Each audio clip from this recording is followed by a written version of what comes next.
Bonjour à toutes et à tous. Au cœur du débat, vous propose d'évoquer les conséquences d'un divorce, et pour être plus précis, d'un divorce douloureux. Je parle évidemment du Brexit et de son cortège d'interrogations qui résulte de cet accord signé au forceps entre le Royaume-Uni et l'Europe. Depuis le 1er janvier, beaucoup de choses ont changé d'un point de vue fiscal, d'un point de vue social, d'un point de vue douanier. Et le moins qu'on puisse dire, Lionel Canesi, c'est que les experts comptables sont en attente. Ils vous sollicitent énormément sur ce sujet. Les experts comptables sont au cœur de l'économie et puis on voit depuis le début de cette crise le rôle que l'on joue aux côtés des entreprises. Donc moi j'ai voulu, depuis le début de la mandature, que cette mandature soit au service des professionnels. Et donc chaque fois qu'il y a des sujets intéressants, importants, les experts comptables, via ces émissions, on va expliquer de manière concise, précise, efficace, qui est notre marque de fabrique, tous ces dispositifs.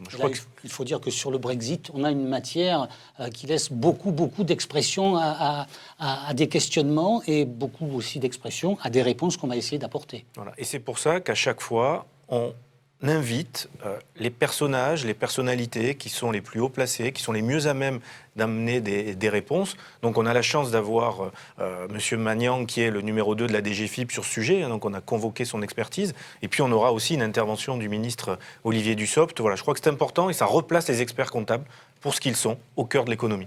Ce type d'émission et les sujets que vous avez abordés, que vous vous apprêtez à aborder, témoignent également de la volonté du Conseil national de l'ordre d'être au cœur du débat, au cœur de la relance, d'être des acteurs de la relance. Oui, je crois que depuis 2 mois, avec l'équipe qui m'entoure au Conseil national des experts comptables, on a voulu replacer la profession au cœur de l'économie et donc on est allé pousser la porte des différentes administrations pour pousser nos 50 propositions et pour pouvoir intervenir sur tous les sujets qui touchent l'économie. On l'avait promis pendant la campagne, on le fait. La relance est un sujet qui va nous guider toute l'année. On a le congrès cette année, à la fin de l'année, à Bordeaux, sur la relance, avec Jean-Luc Flabeau qui en sera le rapporteur. Voilà, je crois qu'il faut qu'on prenne toute notre part. C'est pour moi un sujet important. Et je vais vous dire quelque chose. Aujourd'hui, on entend souvent parler de dépôt de bilan, de récession, de crise. Mais moi, je crois qu'il faut qu'on ait un message positif, réaliste, qui vienne de notre expérience. Moi, je suis persuadé qu'il suffit d'une étincelle à la fin de la crise sanitaire pour que la croissance soit au rendez-vous. Et les experts comptables en doivent en être des acteurs majeurs. Bien, merci beaucoup Lionel Canesi pour cette introduction. Vous connaissez cette émission, vous savez qu'elle débute toujours par un message que nous adresse une personnalité qui, dans sa fonction, est directement intéressée par le sujet. C'est le grand témoin.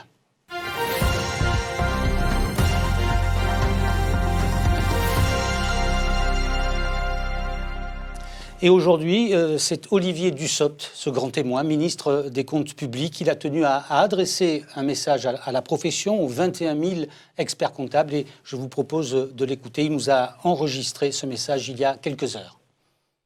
Bonjour à toutes et à tous. Je suis très heureux d'avoir l'opportunité d'intervenir en introduction de cette émission organisée par l'Ordre des experts comptables au sujet du Brexit.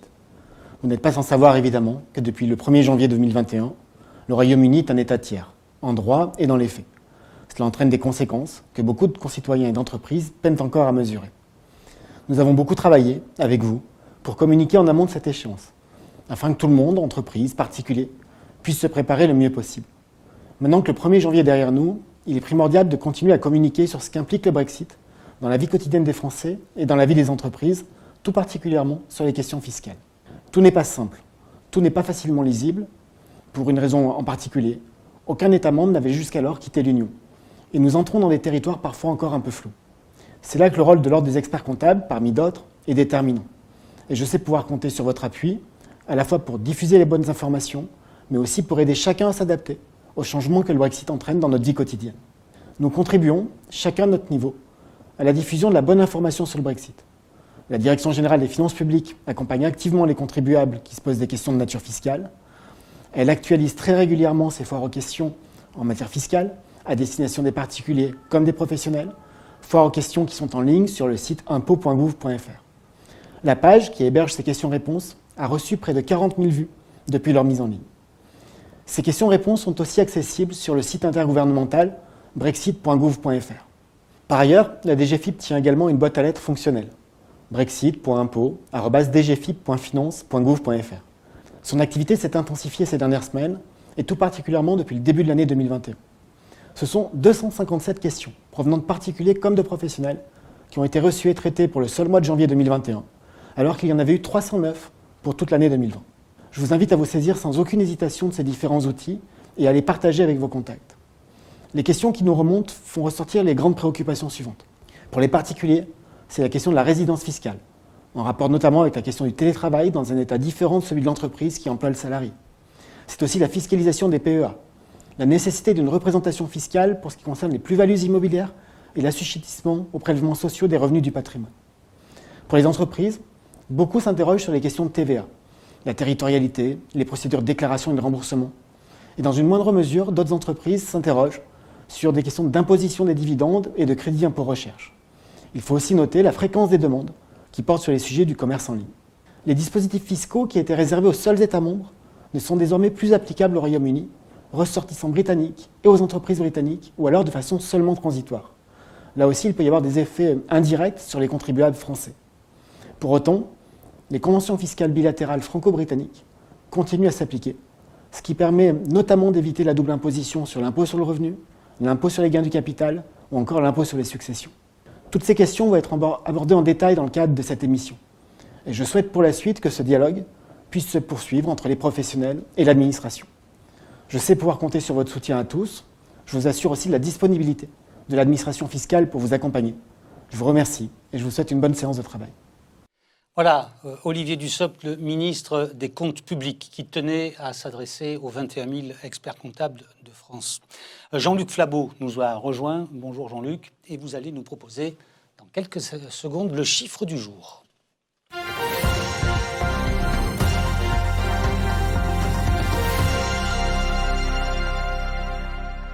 Alors, ça n'est pas tout à fait un chiffre que vous avez choisi, c'est un nombre et il est équipé de plusieurs zéros, celui-là. Expliquez-nous. Oui, bonjour à tous. Alors le chiffre du jour, c'est 1,9 milliard d'euros. Donc en effet un chiffre important. Et c'est un chiffre qui sort d'une étude de Euler et Hermès qui considère que le coût du Brexit pour la France sera de 1,9 milliard par an. Alors comment l'interpréter ce chiffre, c'est déjà la France sera le troisième pays qui paiera le plus lourd tribut sur le Brexit. Et puis, parce que le Royaume-Uni, pour la France, c'est le 6e client de la France et c'est le 7e fournisseur. Donc on voit bien des relations quand même fortes entre la France et le Royaume-Uni. Quels sont les secteurs les plus... Alors les secteurs, on a déjà, il va y avoir des secteurs géographiques qui vont être touchés. Je pense notamment à des zones portuaires, etc., notamment sur Calais, etc. Et puis on a des secteurs d'activité qui vont être touchés, bien sûr les transports, les équipementiers, la chimie, voilà, donc plusieurs secteurs. Alors, comment interpréter ce chiffre ? Bon, je dirais 1,9 milliard, depuis un an, on est habitué à des myriades de milliards. Mais c'est 1,9 milliard par an de perte de chiffre d'affaires pour la France. Alors, l'impact économique, Bercy a considéré que l'impact économique était quand même relativement modeste. Mais je crois qu'il ne faut pas perdre de vue que et ça, ce n'était pas prévu, que les effets du Brexit vont être de façon concomitante avec les effets de la Covid, de la crise Covid, de la sortie de la crise Covid. Donc il faut quand même qu'on soit vigilant, et ça c'est aussi le rôle des experts comptables vis-à-vis de leurs clients, que ce ne soit pas la difficulté de trop pour certaines entreprises, notamment dans les secteurs concernés, qu'ils soient géographiques ou qu'ils soient des secteurs d'activité qu'on vient de nommer. 1,9 milliard d'euros. On a encore besoin de vous pour poursuivre notre réflexion sur le Brexit et vous allez nous proposer une piqûre de rappel sur ce divorce que je qualifiais de douloureux, si on allait à l'essentiel.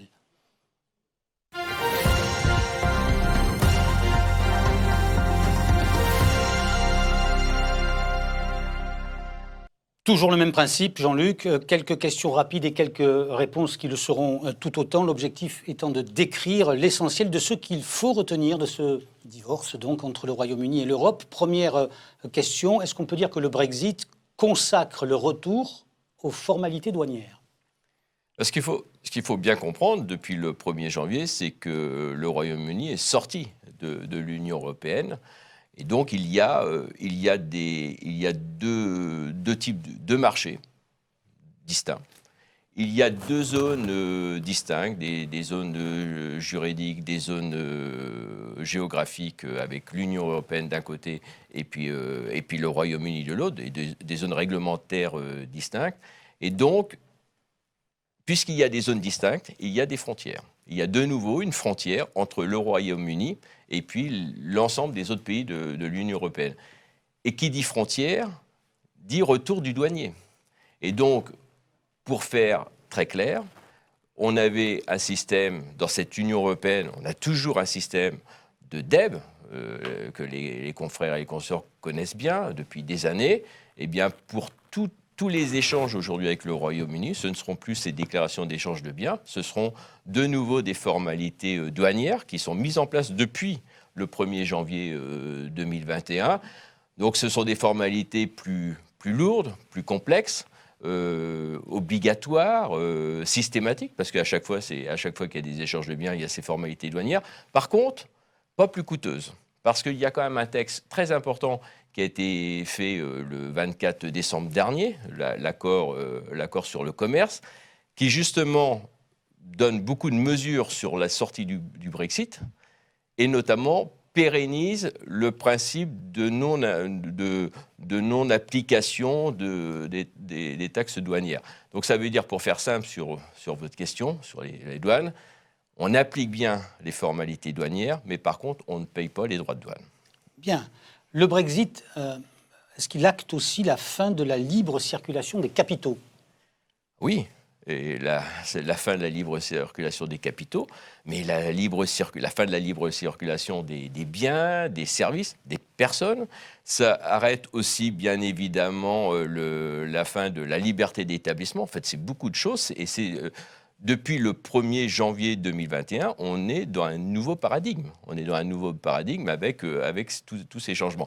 Donc, c'est quoi la conséquence de tout ça? Bien sûr, c'est une augmentation du formalisme, parce que comme la fluidité va être beaucoup moins facile entre ces deux zones, entre le Royaume-Uni et l'ensemble des autres pays de l'Europe, on a parlé à l'instant, j'évoquais à l'instant les formalités douanières, mais si je prends le cas des personnes, pour des gens qui vont devoir aller, des Français qui vont vouloir travailler au Royaume-Uni ou l'inverse, c'est plus compliqué. Il va falloir des autorisations temporaires, il va falloir des visas, il va falloir... Des questions aussi qui permettent d'aller plus loin. Le Brexit rétablit certaines barrières à l'import et à l'export. Oui.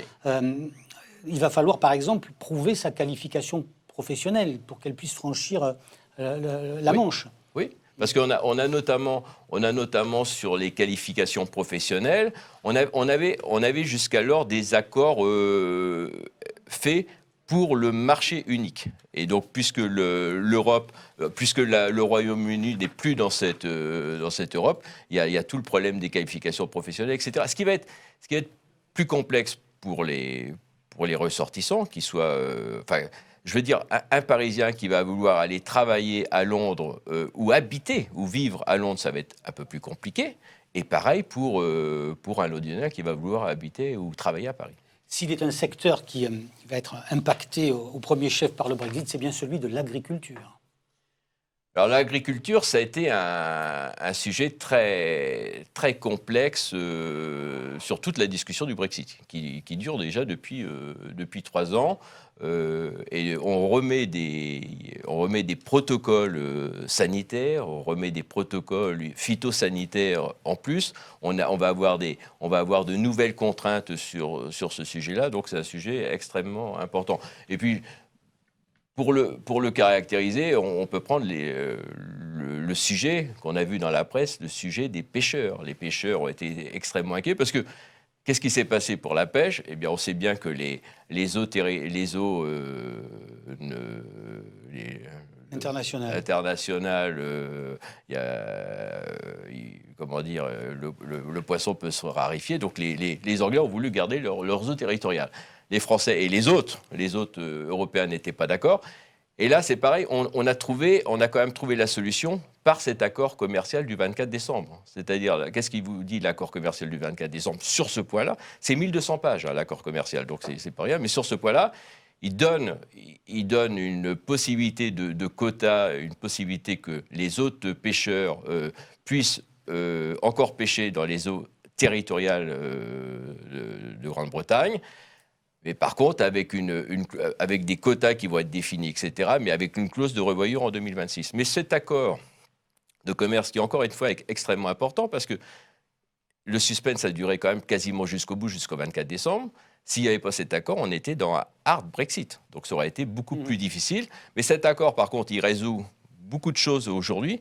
Par contre, ce qu'on ne sait pas, c'est sa durée de vie, quelque part. Par exemple, sur qu'est-ce qui se passera pour la pêche, pour en revenir à votre question, qu'est-ce qui se passera sur la pêche en 2026, on ne le sait pas. Bien, on peut dire aussi que le droit des uns va percuter le droit des autres, selon qu'on se situe d'un côté ou de l'autre de la Manche. Donc on voit qu'il y a énormément de conséquences.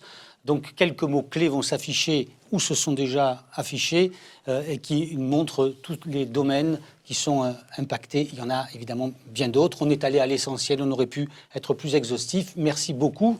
On va enchaîner, si vous le voulez bien, en essayant de tordre le cou à quelques idées reçues, à des fake news, à des raccourcis faciles. C'est le vrai du faux.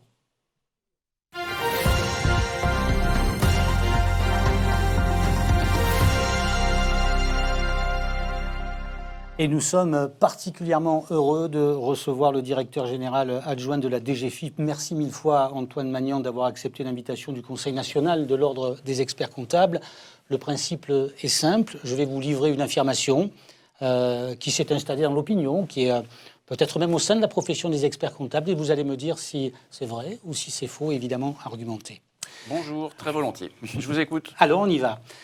Première affirmation en matière de TVA. Une entreprise française qui effectue des opérations avec le Royaume-Uni réalise en réalité une exportation et non plus une opération intracommunautaire. C'est vrai. C'est vrai. L'intervenant précédent l'a dit. Vous l'avez dit vous aussi.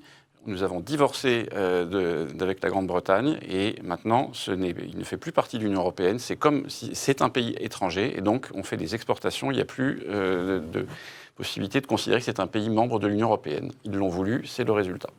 Ils l'ont voulu, ils l'ont eu. Deuxième affirmation, une entreprise française qui réalise des opérations dans le Royaume-Uni n'a pas de démarche à réaliser après le Brexit. C'est faux. C'est faux. Elle a, du point de vue fiscal, de nombreuses démarches à réaliser et puisque le Royaume-Uni n'est plus un État membre de l'Union européenne, il faut considérer qu'on organise une exportation ou une importation si c'est un flux qui vient de Grande-Bretagne vers la France, et en tirer toutes les conséquences en matière fiscale, notamment en matière de TVA. Donc des démarches à réaliser. Des démarches spécifiques, absolument. Si l'entreprise française, précisément, sollicite un remboursement de TVA auprès de l'administration britannique, elle va être confrontée à des difficultés sans fin. Est-ce que c'est vrai ou c'est faux ? C'est un peu les deux, en fait. Des difficultés sans fin, je ne suis pas sûr, parce que nos amis britanniques sont des gens très civilisés, mais des situations différentes, c'est certain. Il faudra demander le remboursement de la TVA britannique suivant une procédure différente de celle que vos clients connaissaient préalablement. Et il est vraisemblable de considérer qu'elle sera plus complexe, en tout cas différente. Et cette différence est, en tout état de cause, une complexité nouvelle pour les entreprises françaises et les autres entreprises européennes. Si d'ailleurs les experts comptables rencontrent des difficultés spécifiques dans leur relation avec l'administration fiscale britannique, il faut qu'ils nous l'indiquent pour que nous voyions si nous pouvons les aider à améliorer la situation. Est-ce que ça veut dire que vous conseillez finalement de désigner un représentant fiscal pour le Royaume-Uni ou bien en France ?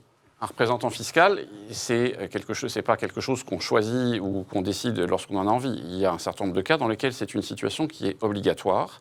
Et maintenant que nos amis britanniques ne font plus partie de l'Union européenne, les cas dans lesquels il faut que les entreprises françaises aient un représentant fiscal en Grande-Bretagne pour certaines de leurs opérations a augmenté. Corrélativement, pour les experts comptables français, la possibilité de devenir représentants fiscaux d'entreprises britanniques ou même de résidents britanniques qui réalisent un certain nombre d'opérations, par exemple vendre un bien immobilier, est une opportunité nouvelle. Je ne sais pas si c'est une vraie opportunité de complexifier les relations économiques, mais en tout cas, c'est un marché nouveau. Bien. Alors, question très précise, ou plutôt affirmation très précise. Les numéros de TVA intracommunautaires vont changer ? Alors, non. Il ne change pas. En revanche, la Grande-Bretagne n'est plus dans l'Union européenne et donc il n'y a plus de numéro de TVA britannique européen. De numéro de TVA européenne pour les sociétés britanniques. Bien. C'est vrai que c'est compliqué de jongler entre... On a la manche. On s'en mêle nous-mêmes, exactement. Alors, on ne roule pas dans le même sens. Autre affirmation, on ne pourra plus vérifier la validité d'un numéro de TVA britannique. C'est exact. Et ils sont sortis du dispositif qui s'appelle l'application VIES, qui est la base de données à disposition de l'ensemble des opérateurs économiques et des administrations fiscales de l'Union européenne. Et donc, c'est vrai. Alors, autre affirmation qui est un tout petit peu plus précise, on resserre le prisme. Une entreprise qui fait du mécénat peut continuer à faire des dons à des organismes sans but lucratif britanniques et continuer à bénéficier de la réduction d'impôt pour mécénat. Faux. Faux, c'est une réduction d'impôt qui s'applique uniquement pour les dons à des œuvres caritatives, environnementales, humanitaires, européennes. La Grande-Bretagne n'est plus dans l'Union européenne et les dons à des associations ou des organismes caritatifs britanniques ne sont plus éligibles à la réduction d'impôt. Il peut faire des dons, mais il n'aura pas de réduction. Exactement. Un contribuable français va s'installer et transfère son domicile fiscal au Royaume-Uni. Il n'a aucune démarche à effectuer. Faux. Malheureusement, faux. Si c'est une personne physique, elle n'est plus résidente fiscale française, elle devient résidente fiscale britannique et donc elle en tire les conséquences en matière d'impôt sur le revenu. Et si c'est une entreprise, les opérations de transfert de siège ont les effets d'une cession d'activité comme comme vos collègues le savent. Et donc il faut en tirer l'ensemble des conséquences fiscales qui ne sont pas négligeables. Alors, on a pas mal de questions qui portent sur le patrimoine en action, et notamment plus-value latente. Qu'est-ce qui est prévu là-dessus ? Alors, lorsqu'il y a une expatriation d'un résident fiscal français qui est propriétaire d'un patrimoine en action, il faut que l'ensemble qui transfère son domicile fiscal de France vers la Grande-Bretagne, il y a effectivement des obligations fiscales qui s'attachent à lui, et il faut que les obligations qui pèsent sur ce type de figure, qui s'applique désormais différemment quand on part en Grande-Bretagne de lorsqu'on part s'établir dans un État membre de l'Union européenne s'applique, et donc que nous soyons en situation, le cas échéant, d'organiser la taxation des plus-values latentes qu'il a laissées en France. Il part là-bas, mais Oui. il doit d'abord payer. C'est pas payé, puisque on ne paye pas d'impôt sur des plus-values latentes, mais on se met en situation de pouvoir taxer si jamais il y a une liquidation très rapide de ce patrimoine à l'occasion du transfert de domicile, dont on pourrait considérer qu'il a été réalisé uniquement pour des raisons fiscales, pour profiter d'un régime fiscal plus favorable. D'accord. Alors, prenons un autre cas. Le même Français qui s'installe à Londres, le centre des impôts français transfère directement son dossier à son homologue britannique. Malheureusement, non, pas du tout. Ah, vous ne le faites pas, ça ? Non, pas encore. Et avec les Britanniques de moins en moins. Et donc c'est à la personne en question de se signaler auprès de l'administration fiscale britannique. Donc là encore, il faut faire des démarches.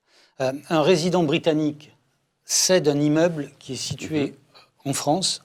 Il va payer une taxe sur la plus-value de cession. Oui, absolument. Donc là, il n'y a pas le choix, c'est fait.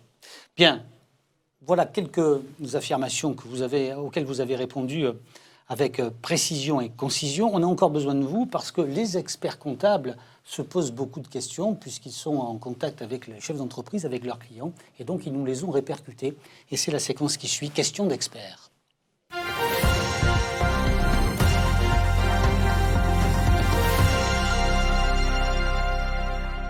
Vous allez voir qu'elles sont évidemment encore plus précises. La première d'entre elles concerne une société britannique qui verse des dividendes à sa société mère française.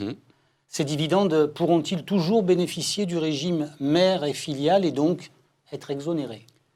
Oui, mais ils seront néanmoins un peu plus taxés.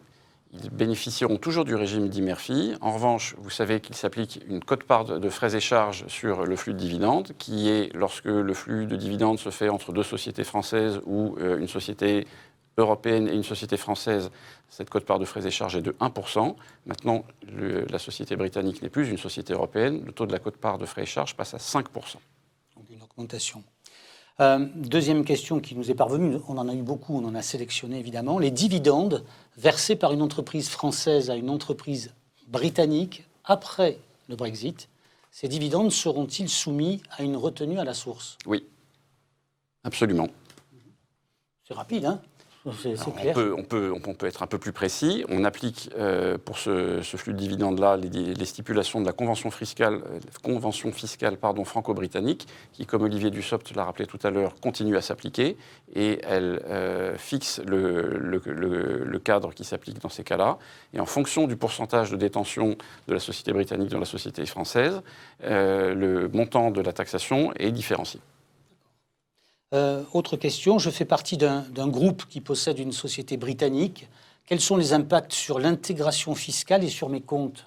Il y a 2 impacts, suivant la situation dans laquelle on se trouve.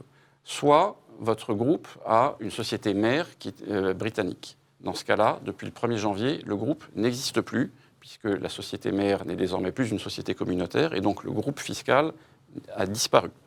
Et donc, il faut absolument que les experts comptables s'assurent que leurs clients ne se trouvent pas dans cette situation-là, parce que si c'est le cas, il faut que l'ensemble de l'organisation fiscale et des flux de dividendes qui vont avec soient remis au propre pour l'organisation de la déclaration de résultats de l'année 2021 et plus généralement pour le fonctionnement des relations financières, capitalistiques entre les entreprises membres du groupe. Ça, c'est le premier cas de figure.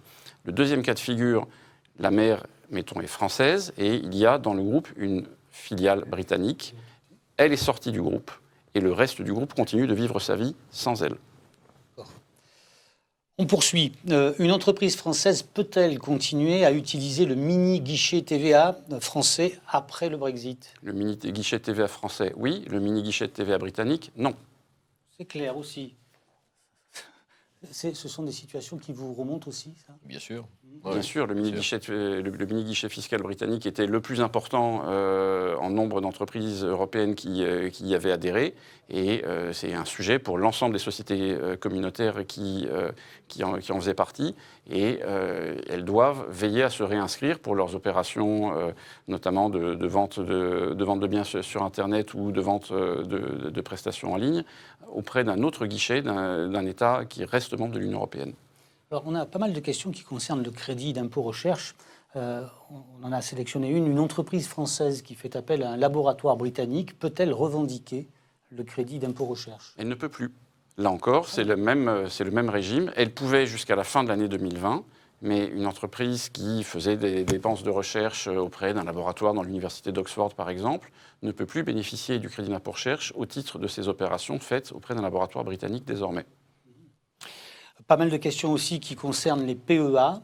Quels sont les points de vigilance par rapport aux actions britanniques que je détiens, puisque le PEA doit être une enveloppe consacrée aux actions européennes. Exactement, vous avez tout à fait raison. Et donc, en posant la question, vous apportez la réponse. Puisque dans le PEA, il ne peut y avoir que des actions de sociétés européennes, il faut sortir les actions de sociétés britanniques. On a laissé un temps pour que les actionnaires et les gestionnaires de fonds puissent s'organiser. Et il faut que l'ensemble des titres de sociétés britanniques, que ce soit des sociétés cotées ou non cotées, soient sortis en septembre 2021. Mais ce n'est pas toujours très simple. Non. D'abord parce qu'il faut ouvrir son PEA et le décrypter. Parfois, ce sont des fonds qui comportent des actions. Comment faire? Alors, les gestionnaires de fonds savent bien quels sont les titres dont ils sont propriétaires et qu'ils ont placés entre les mains de leurs épargnants. Mais on subit ce divorce. Ce n'est pas l'Union européenne qui l'a demandé, c'est la Grande-Bretagne. Et elle a considéré que c'était une bonne nouvelle pour elle. Ça crée des difficultés pour eux, et j'espère pour eux des avantages aux Britanniques. Ça crée en tout état de cause des difficultés aux Européens. Celle-là en est une très concrète qui concerne beaucoup d'épargnants. Et malheureusement, il faut faire avec cette situation. Et donc, il faut revendre les titres de société britanniques. Vous m'inquiétez, M. Magnan. Parce que j'ai un PEA, il est modeste, mais ça veut dire que je suis responsable si jamais dans mon PEA, j'ai un fonds qui comporte un certain nombre d'actions. Votre banque va vous informer si elle ne l'a pas déjà fait et elle doit veiller à organiser la liquidation de ces titres. Vous pouvez bien entendu les remplacer par d'autres. Bien, mais je suis responsable ou c'est l'organisme? C'est votre PEA. Oh, bien, il va falloir faire attention. Tiens, des questions auxquelles vous pouvez éventuellement aussi répondre, Jean-Luc Flabeau. Encore une fois, elles sont arrivées sur le site du Conseil national de l'ordre des experts comptables. Je réalise des prestations de services pour un client britannique assujetti. Est-ce que je dois facturer la TVA? Et si oui, quelle TVA? Française, anglaise? Déjà, sur le principe, sur les prestations de services, on est passé, comme il y a eu un changement au 1er janvier 2021, on est passé d'un régime de prestations de services intracommunautaires à une prestation de service extra-communautaire. Mais finalement, les règles en matière de TVA changent peu, finalement. Donc, bien sûr, comme j'ai dit tout à l'heure, il n'y a plus les DB, etc., mais sur la TVA. Donc, pour revenir sur ce point-là, de toute façon, sur ce principe-là, la réalisation par un assujetti implanté en France d'une prestation au profit d'un assujetti n'est pas imposable à la TVA française. Par contre, on doit mettre, comme on faisait avant, mettre que la prestation, c'est l'article 259.1 du CGI, en disant que c'est une prestation qui rentre dans le régime. Voilà. Donc c'est assez simple ça, que c'est une TVA non applicable. Donc il n'y a pas de TVA française et Voilà. on ne mentionne pas de TVA Ouais. sur la facture et le preneur britannique doit auto-liquider la TVA Ouais. britannique. Il y a toujours ce système d'auto-liquidation. J'achète des prestations de services à un fournisseur britannique assujetti. Est-ce qu'il y aura de la TVA sur ma facture? Ça, c'est ce que j'ai dit déjà. Bah, c'est l'inverse, et c'est l'entreprise française qui va auto-liquider sa TVA. D'accord. Complètement C'est l'inverse. Donc en fait, encore une fois, les règles sont assez semblables par rapport à ce qui se passait auparavant. Est-ce qu'il y aura des formalités d'enregistrement particulières à réaliser pour la société mère du fait du Brexit? Des formalités ORI notamment. Que ce soit pour toutes les sociétés d'exploitation, il y a des formalités d'enregistrement. Vous confirmez? Je confirme. Bien. Il y a, me semble-t-il, nous dit un expert comptable qui s'adresse à nous, il y a, me semble-t-il, un régime transitoire pour rester sur les mêmes règles fiscales. Jusqu'à quand sommes-nous sur ce régime intracommunautaire? Alors en fait, il y a eu plusieurs questions sur ce régime transitoire, mais ce régime transitoire, il a existé entre le 1er février 2020 mais il est terminé au 31 décembre 2020. Parce qu'encore une fois, c'est au 1er janvier 2021, le Brexit est consommé et ce sont les nouvelles règles. Donc il n'y a plus de... Encore une fois, j'ai vu plusieurs questions dans ce sens-là, mais il n'y a plus de régime transitoire. Vous avez parfaitement raison. Le divorce a été prononcé le 31 janvier 2020. On est resté dans le même lit avec la Grande-Bretagne jusqu'au 31 décembre 2020 et ils sont sortis le 1er janvier. Donc la période transitoire, c'était 1er février jusqu'au 31 décembre 2020. Maintenant, c'est fini. Ils sont partis.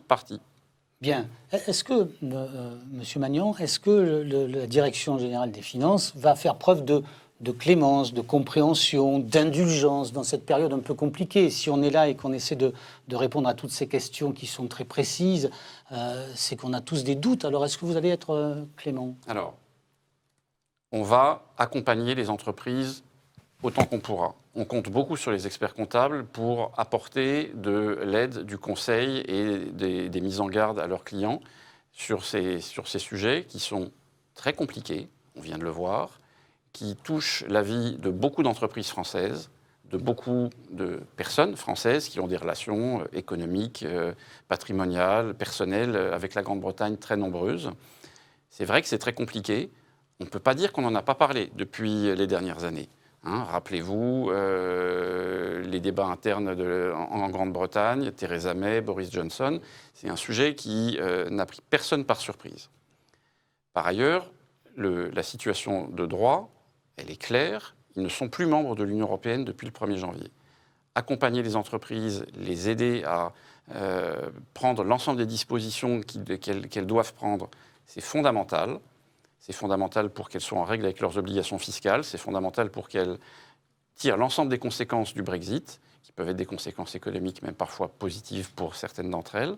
Mais on ne peut pas faire comme si il n'y avait pas eu de Brexit. Et ça, vous ne pouvez pas nous demander de faire revenir l'Angleterre dans le lit, comme on le disait tout à l'heure. Oui. Enfin, quand on divorce, quelquefois, on se pose des questions, même après. Les cicatrices ne sont pas tout à fait refermées. Les cicatrices sont dures, comme on vient de le voir, en tout cas douloureuses. Mais ça serait pas très chic de considérer qu'il ne s'est rien passé. Donc, et sur le travail des experts comptables, il y a bien sûr toutes les questions fiscales qu'on vient de voir avec M. Magnan. Il y a les notions de formalité douanière, etc. Mais il y a aussi toute la partie contractuelle sur énormément de sujets, qui là est extrêmement vaste, que ce soit du contrat de travail, du contrat commercial, etc., le contrat des assurances. Et là, il y a pour les entreprises qui ont un impact Brexit ou une relation, une problématique avec le Brexit, il peut y avoir des toilettages de contrats à faire. Voilà. Et là, il y a un vrai sujet aussi. Et les experts comptables sont évidemment des interlocuteurs parfaitement placés pour les accompagner, ces chefs d'entreprise. On va, si vous voulez bien, ouvrir un dernier chapitre consacré au volet douanier qu'on va effleurer, mais qu'on va quand même aborder. Et on va le faire avec un spécialiste, un acteur, un opérateur de ce sujet-là. C'est ce qu'on va voir avec le cas pratique.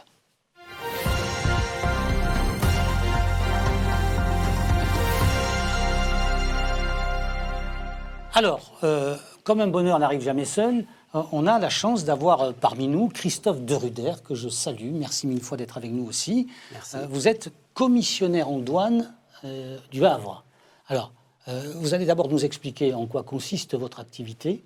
Et après, on se permettra de vous poser un certain nombre de questions, puisque c'est votre métier que de gérer, pour le compte d'entreprise, ces relations douanières. Alors, expliquez-nous. Absolument, merci de m'inviter. Effectivement, nous sommes une société qui s'appelle Deruder. Nous sommes commissionnaires en douane. Donc, notre siège est au Havre, mais nous réalisons donc des déclarations en douane pour le compte de clients qui sont des importateurs ou des exportateurs, qui sont des entreprises qui ont des flux de marchandises. Et le Brexit, effectivement, a été une sacrée affaire et a amené un nouveau parc de sociétés. Et le Brexit concerne donc maintenant beaucoup plus d'entreprises que précédemment. Alors, vous êtes au cœur du sujet. Est-ce que vous avez le sentiment d'abord, avant d'entrer sur quelques questions un peu plus précises, que vos clients sont déboussolés ou bien que l'information est bien passée? C'est ce qu'on disait avec M. Magnon tout à l'heure. Alors c'est sûr que le Brexit, on l'attend depuis 3 ans peut-être. Il y a eu beaucoup de théories. La pratique est arrivée au 1er janvier, finalement brutalement. Beaucoup d'entreprises françaises n'y croyaient pas. Beaucoup d'entreprises françaises, je pense, finalement repoussaient le sujet, les questions, et espéraient qu'un accord soit trouvé et qu'il n'y ait donc pas de formalité. Ce n'est pas le cas. Il y a un divorce, comme vous l'avez dit tout à l'heure. Il y a une séparation. L'Angleterre est devenue un pays tiers, donc un pays qui est comme les États-Unis, le Japon. Donc tous les entrepreneurs sont perdus ou pas? Les entrepreneurs ont pas mal de questions. Oui. Un accord qui a quand même été trouvé. Tout à fait. Un accord a été trouvé. Un accord a été trouvé in extremis. Le 24 décembre, effectivement. Le JO est paru le 31 décembre. 31 décembre. Dernière donc vraiment sur le gong, dernière limite. Et le lendemain, ça démarrait. Tout à l'heure, Jean-Luc Flabot nous livrait un chiffre en introduction du sujet, 1,9 milliard d'euros. C'était finalement ce que la France allait perdre dans le coût annuel. Est-ce que cette activité, vous, ce que vous vivez, est-ce que l'activité a été affectée par le Brexit? Alors, nous, au contraire, c'est plutôt pour les commissionnaires en douane de la place et de France, et notamment qui agissent sur tous les ports du Nord, puisque beaucoup de ports du Nord sont concernés par les trajets en ferry. C'est pour nous un nouveau pan d'activité qui s'ouvre. Donc c'est une opportunité, certes fatigante, certes très compliquée. Je peux vous dire que tous les responsables et les déclarants en douane de France sont épuisés. Oui, mais pour la bonne cause. Mais pour la bonne cause. Mais par contre, ma question portait sur l'activité en général. Est-ce qu'elle a été affectée par le Brexit? Alors l'activité a été de nos clients qui importent et qui exportent. C'est vrai que pas mal se sont organisés pour expédier beaucoup de marchandises au mois de décembre, avant le gong, faire des stocks. Mais évidemment, inévitablement, ça a recommencé au 1er janvier. Donc, il y a eu un engorgement des ports, et notamment de Calais, avec des queues que vous avez peut-être vues au mois de décembre. Maintenant, ça s'est calmé. Ça s'est calmé, les choses sont quand même re-rentrées dans l'ordre. Beaucoup d'acteurs agissent, notamment notre société, mais tous les acteurs de la place, pour fluidifier les trafics. Alors, certains experts comptables qui se sont adressés à nous, certains de leurs clients, essaient d'avoir quelques précisions. Ils voulaient savoir si, par exemple, le Brexit rétablit des barrières douanières à l'import et à l'export pour 100% des marchandises. Ou bien, est-ce qu'il y a des marchandises qui passent à travers les mailles du filet? Et non. 100% des marchandises sont concernées. 100% des choses qui sont bougées entre l'Union européenne et l'Angleterre sont frappées par cette sortie, donc doivent faire l'objet d'une déclaration en douane, donc à l'import ou à l'export, un EXA à l'export, un IMA à l'import, et doivent donc passer par un commissionnaire en douane comme nous pour réaliser cette déclaration. Est-ce qu'il est vrai qu'aujourd'hui encore, le port de Calais est engorgé principalement à cause de toutes ces déclarations à réaliser, de toute cette paperasse à faire? Alors, ça va plutôt bien. étant donné que, je dois dire, l'administration française, notamment, a investi, a dépensé, donc a ouvert des centres phytosanitaires, sanitaires, a recruté de nombreux douaniers. Les acteurs du ferry, les commissionnaires en douane comme nous se sont organisés pour être prêts, pour bien comprendre les mécanismes de déclaration en douane et aiguiller nos clients. Donc, on va dire que la situation est quand même sous contrôle. Bien. Autre question qui revient assez souvent. Quand je fais entrer, alors on en a en partie répondu, hein, mais on voulait avoir votre regard. Quand je fais entrer en France des marchandises du Royaume-Uni, est-ce qu'il faut payer des droits de douane ? Pas si simple, hein, d'après ce que Alors, nous disait Jean-Luc l'accord, Fabot tout à l'heure. effectivement, un accord a été trouvé entre gentlemen, c'est-à-dire au profit de tout le monde, de l'Union européenne et des Anglais, avec 0% de droits de douane. Donc le but étant de maintenir, de maintenir des échanges très soutenus entre l'Union européenne et l'Angleterre. Néanmoins, tout ça n'est pas si simple. Il faut, quand vous importez des marchandises d'Angleterre, vous devez en réalité justifier, prouver l'origine anglaise des marchandises. Ce n'est pas si simple. J'avais ce matin au téléphone un Anglais, un client anglais qui importe des matelas à Liverpool, de Chine, et qui vend sur le marché européen. Malheureusement, l'origine n'est pas anglaise, l'origine est chinoise. Il y aura donc des droits de douane à payer à l'importation dans l'Union européenne. Donc, si vous voulez, le but pour tous les acteurs, c'est d'arriver à justifier de l'origine anglaise des marchandises. Pour cela, il faut justifier une transformation substantielle ou suffisante. C'est un terme douanier. Ouais, et là, j'imagine que les débats vont être nombreux. Ils doivent l'être déjà pour d'autres. Mais là, comment prouver que ce qui s'est passé en Angleterre, les opérations sont suffisamment importantes pour dire on a transformé la matière première qui est venue d'ailleurs ? Mais c'est intéressant ce que vous dites, parce qu'en fait, tout à l'heure, on parlait de divorce entre l'Angleterre et l'Union européenne, mais ce n'est pas finalement tout à fait un divorce, parce que cet accord que vous avez évoqué du 24 décembre, en fait, c'est un accord de commerce de libre-échange. Donc, on voit bien que la volonté de l'Union européenne, c'est quand même de garder un système hybride, quelque part, avec le Royaume-Uni, c'est ce que vous expliquez. Un système privilégié, Oui, c'est un partenaire privilégié et qui a un accord donc, de libre-échange oui, tout à fait favorable. Voilà, c'est sûr que... alors, je ne sais plus quelle était votre question. Non, la question, c'était sur les droits de douane, mais j'avais la même question pour la TVA. Parce que la réponse, on a en grande partie donné, mais il y a quelques subtilités quand même aussi. Alors, c'est vrai que la TVA à l'importation reste quelque chose de très important. On importe des marchandises dans l'Union européenne, on doit acquitter une TVA. TVA de 20% pour ce qu'on appelle le général cargo, toutes les marchandises non alimentaires, et une TVA à 5,5% sur l'alimentaire. Cette TVA, c'est une TVA française. Vous la récupérez en tant qu'entreprise, donc si vous êtes importateur, vous la déclarez à ce moment-là dans votre relevé de CA3 et vous allez encaisser de la TVA et débourser de la TVA, donc vous allez faire la soustraction. Liquidation. Alors, il y a une disposition qui s'appelle l'autoliquidation de TVA, et pour tous les importateurs réguliers, nous la demandons auprès des douanes. Et donc, tout importateur régulier peut bénéficier de cette autoliquidation de TVA. Donc, il ne va pas débourser cette TVA au moment de l'importation des marchandises, mais il devra bien la déclarer dans son CA3 de TVA.